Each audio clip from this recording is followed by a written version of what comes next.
এই পৃথিবীতে বাড়ির বউদের সমস্ত সব সময় দায়িত্ব কর্তব্য শুধু বাড়ির বউদের, আর বাড়ির যে অন্য লোকজন আছে তাদের কিন্তু কোনো দায়িত্ব কর্তব্য থাকে না। কোনো কিছু করতে গেলেই দেখা যায় বাড়ির বউদের কোনো দায়িত্ব নেই, কর্তব্য নেই। সবসময় বাড়ির বউয়েরাই দায়িত্ব কর্তব্য পালন করবে, আর বাড়ির বউয়ের যে শ্বশুর বাড়ির লোকেরা তাদের কোনো দায়িত্ব কর্তব্য বলে কিছু থাকে না। এই কথাগুলো কেন বলছি জানো? অনেক খারাপ লাগার থেকেই তোমাদের সঙ্গে এই কথাগুলো বলছি। তার কারণ হচ্ছে, কালকে হচ্ছে আমার শ্বশুরবাড়ির লোকেদের একটা গুরুত্বপূর্ণ কাজ ছিল। গুরুত্বপূর্ণ কাজ করতে কাজ বলতে আমাদের শ্বশুরমশাইয়ের যে জায়গা ছিল, মানে চাষের জমি ছিল, সেই চাষের জমি হচ্ছে আমার হচ্ছে দেওরের ছেলের নামে লেখাপড়া হয়েছে। যেহেতু বাবার সম্পত্তির ভাগ ছেলে পায়, তবে ওরা ছেলের নামে লেখাপড়া না করে একেবারে তার ছেলের মানে মানে আমার শ্বশুরমশাইয়ের যে নাতি, তার নামে লেখাপড়া করে নিয়েছে। তারা একবারও এইটা ভাবেনি যে এই যে কাজটা হচ্ছে সেইটা কি ভালো দেখাচ্ছে, যে তাদের যে নাতি আছে তাদের তো সংসারে আরও দুজন আছে, তাদের কিন্তু তাদের জন্য কোনো দায়িত্ব কর্তব্য বলে কিছু নেই। যেহেতু ওরা মেয়ে সন্তান, সেই জন্যে শুধু সমাজে এখনও ছেলে সন্তানদের গুরুত্ব বেশি দিয়ে এসেছে। এখনও অনেক সমাজ আছে, এখনও অনেক সমাজে অনেক ঘর আছে, বাড়ি আছে, মানে সেইখানে এখনও মেয়েদের কোনো গুরুত্ব দেওয়া হয় না।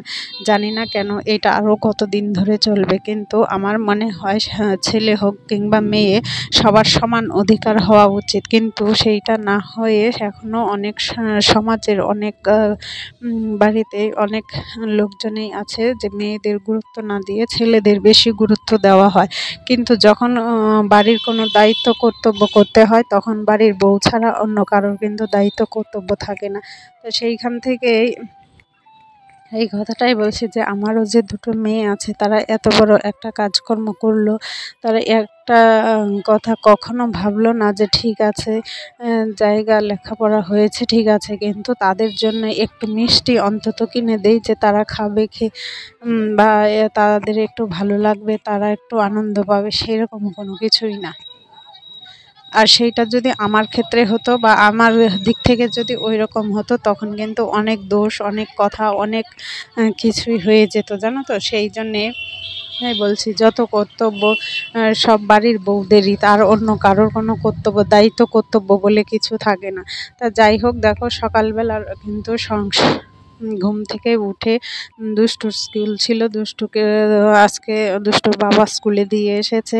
তার কারণ হচ্ছে দুষ্টুর বাবা হচ্ছে আজকে বাড়িতে সকালবেলায় দুষ্টুর স্কুলে যাওয়ার আগে বাড়িতে এসেছে, এসে দুষ্টুকে স্কুলে দিয়ে এসেছে। আর সে কিন্তু সবসময় বাড়িতে থাকে না, যেহেতু ওই যে বললাম জায়গা লেখাপড়া হবে, সেই জন্য কিন্তু বাড়িতে এসেছে। এসে যেহেতু দুষ্টুর স্কুলে যাওয়ার আগেই চলে এসেছে, সেই জন্য কিন্তু দুষ্টুকে আজকে স্কুলে দিতে গেছে। কিন্তু দিতে গেলে কি হবে, ধরো জায়গায় লেখাপড়া হবে 10টা-11টার দিকে, কিন্তু সে কিন্তু যাওয়ার জন্যে ধরো 7:30-8টা বাজতে পারেনি, সেইখান থেকে যাওয়ার জন্যে ছটফট করছে, জানো তো। যেহেতু ওই কাজটা হবে সেই জন্যে। আর এইদিকে যে মেয়েটা সারা বছর হেঁটে হেঁটে স্কুলে যায়, হেঁটে হেঁটে বাড়িতে আসে, আজকে ও ভেবেছে ওর বাবা যেহেতু বাড়ি, সে একটু স্কুলে দিয়ে আসবে আবার নিয়ে আসবে। ছোট মানুষ, বুঝতেই পারছো, তাদেরও তো হাঁটতে কষ্ট হয়, পরিশ্রম হয়।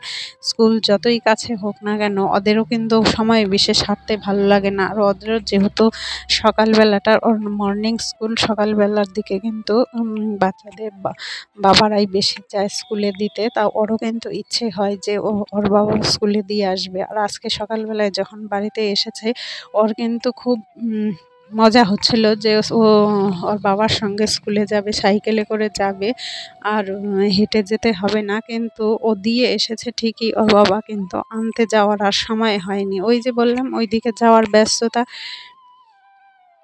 তা যাই হোক, ও তো ওকে স্কুলে দিয়ে এসেছে, আর আমি ওই দেখো সংসারের কাজকর্মগুলো করে নিচ্ছি। আর সকালবেলায় কিন্তু আমি হচ্ছে চা খাওয়া দিয়েই কিন্তু ভিডিওটা শুরু করেছি। তা যাই হোক, তো চলো, এই দেখো ঘরদোর ঝাড় দিয়ে তারপরে এই যে এইগুলো ঝাড় দিয়ে নিচ্ছি। তবে চলো, অনেক কথা তো হবে, অনেক গল্পও হবে। হবে তার আগে চলো আমি তোমাদের আমার পরিচয়টা দিয়ে নিই। শুভ সকাল বন্ধুরা, তোমরা কেমন আছো? আশা করছি তোমরা সবাই খুব খুব ভালো আছো, সুস্থ আছো। আমিও কিন্তু তোমাদের আশীর্বাদ আর ভালোবাসায় খুব ভালো আছি। আর উত্তর 24 পরগনা জেলার ছোট্ট একটা গ্রাম থেকে আমি প্রীতি আবারও কিন্তু নতুন একটা সকালে নতুন একটা ব্লগ নিয়ে চলে এসেছি। আশা করছি আজকের ব্লগটা তোমাদের ভালো লাগবে। আর যদি আমার ব্লগটা একটুকু ভালো লাগে, তোমরা যদি দেখে একটুকু উপকৃত হও, তাহলে কিন্তু অবশ্যই আমার চ্যানেলটাকে সাবস্ক্রাইব করে আমার পরিবারের একজন মিষ্টি সদস্য হয়ে থেকে যেতে পারো। আর হ্যাঁ, আরও একটা কথা, আমার ভিডিও নিয়ে যদি তোমাদের কোনো প্রকার মতামত থাকে, তাহলে কিন্তু অবশ্যই তোমাদের মূল্যবান মতামত আমার কমেন্ট বক্সে রেখে যেতে পারো। আর তোমাদের কমেন্টগুলো পড়তে কিন্তু আমার ভালোই লাগবে, খারাপ কিছু লাগবে না, সেই জন্যেই বলছি। আর যদি পারো একটা তোমাদের ছোট্ট মিষ্টি আঙ্গুলের স্পর্শ রেখে একটা লাইক করে দিয়ে যেও। তা যাই হোক, ওই যে বলছিলাম যে ওইভাবে রেখে চলে গেছে, তার আমি এই যে এখন হচ্ছে ঘরদোরগুলো পরিষ্কার করে নিচ্ছি। পরিষ্কার করে নিয়ে তারপরে হচ্ছে দুষ্টুকে আনতে যাব। আর আজকে সকালবেলায় না সেরকম কোনো কিছু রান্না হয়নি, মানে বাজার কিছুই ছিল না, সেই জন্যে ভেন্ডি আর আলু ভাতেই করেছি। আর হচ্ছে সকালবেলায় দুটো ডিম সেদ্ধ করলে ওইগুলো দিয়েই খাওয়া দাওয়া হবে। তো চলো কাজকর্মগুলো করে নেই, ওইগুলো তারপরে করব।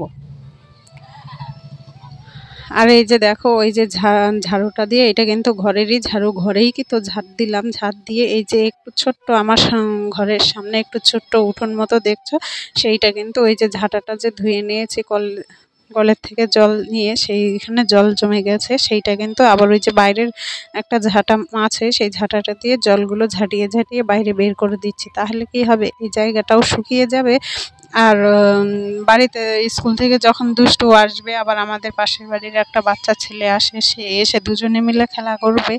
আর ওই জল পেলে না ওরা ওই জলের মধ্যেই পড়ে থাকবে, সেই জন্য দেখো জলটা কিন্তু আমি ঝাঁটিয়ে ঝাঁটিয়ে বের করে দিচ্ছি। তাহলে ও স্কুল থেকে আসার আগে কিন্তু এই জায়গাটা শুকিয়ে যাবে। আর সকালবেলায় তো ভালোই রোদ উঠেছে, কোনো অসুবিধে হবে না। আর প্রত্যেকদিন জানো তো, প্রত্যেকটা দিন একবার না একবার বৃষ্টি হবেই, হয় সকালবেলায়, না দুপুরবেলায়, না সন্ধেবেলায়। এই দুদিন ধরে কিন্তু সন্ধ্যের বেলায় এমন বৃষ্টি হচ্ছে যে বাড়ি থেকে বেরোনোর মতো না, রাস্তাঘাটে পুরো জল হয়ে যাচ্ছে, মানে পায়ের পাতা ডুবে যাবে এতটাই জল হয়ে যাচ্ছে। তা দেখো, আমি ওইদিকে ঘরদোর পরিষ্কার করে তারপরে এই ঘরে চলে এসেছি গ্যাসটা মুছতে। গ্যাসটা কিন্তু আমার মোছাই থাকে, যেহেতু রাত্রে মুছে রাখি। তারপরেও ধরো এত গ্যাসটা তো আর আমার ঢেকে রাখার কথা মনে থাকে না, বা সেইভাবে চেষ্টাও করিনি ঢেকে রাখার জন্যে।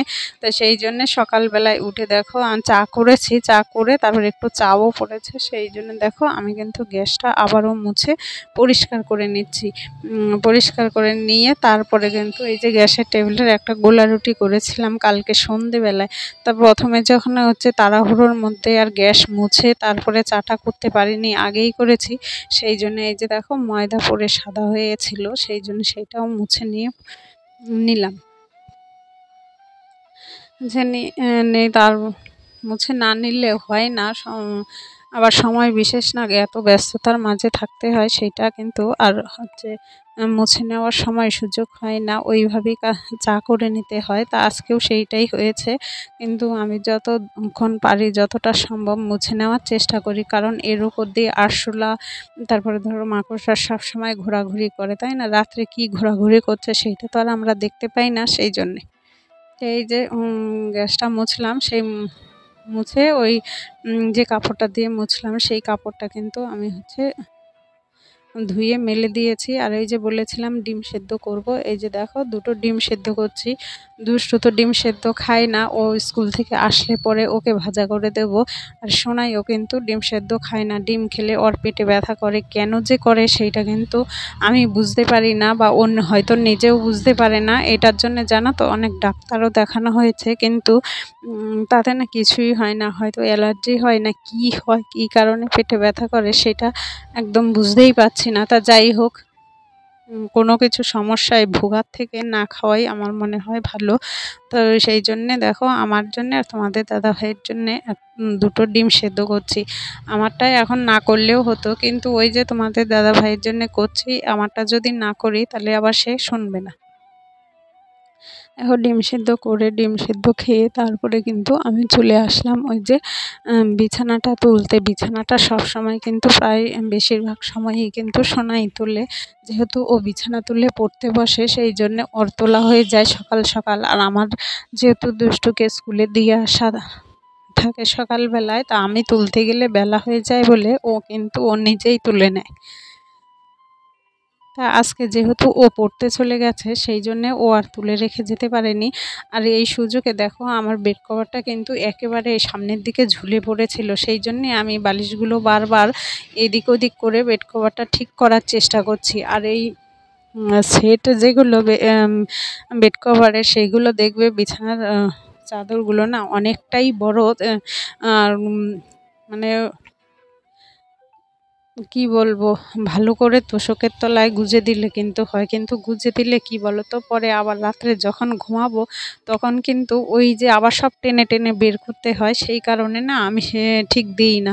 সব সময় তো ধরো সারা দিন ঘরে বাইরের কাজ করতে করতে না শরীরটা এতটাই ক্লান্ত হয়ে যায় যে পরে ওইটা আবার টেনে বের করে তারপরে মশারি টাঙাও, গোজো, সেই সমস্ত না তখন আর ভাল লাগে না। মনে হয় কখন যে শুয়ে পড়বো, শুতে পারলেই মনে হয় বাঁচি। তা আমার মতো তোমরাও কারা কারা আমার মতো রাত্রে ক্লান্ত হয়ে পড়ো সারাদিনের কাজকর্ম করে, সেটা কিন্তু অবশ্যই কমেন্ট করে বলতে ভুলো না। আর এই যে আমার কিন্তু সংসারের সমস্ত কাজকর্ম করে দুষ্টুকে স্কুল থেকে এনে বাজার করে তারপরে কিন্তু রান্না বান্না করা হয়ে গেছে। আর রান্না কিন্তু আজকে সেরকম কিছুই করিনি, করেছি হচ্ছে মাংস আর একটু শসা আর লেবু ছিল। তো যাই হোক, আর এই যে দুপুরবেলায় খাওয়া দাওয়া করার পরে একটু শুয়েছিলাম। এখন দেখো সন্ধে টন্ধে দিয়ে সন্ধেবেলার চা খেয়ে তারপরে কিন্তু দুষ্টুকে পড়তে বসিয়েছি। তা আজকের ভিডিওটা এই পর্যন্তই, টাটা।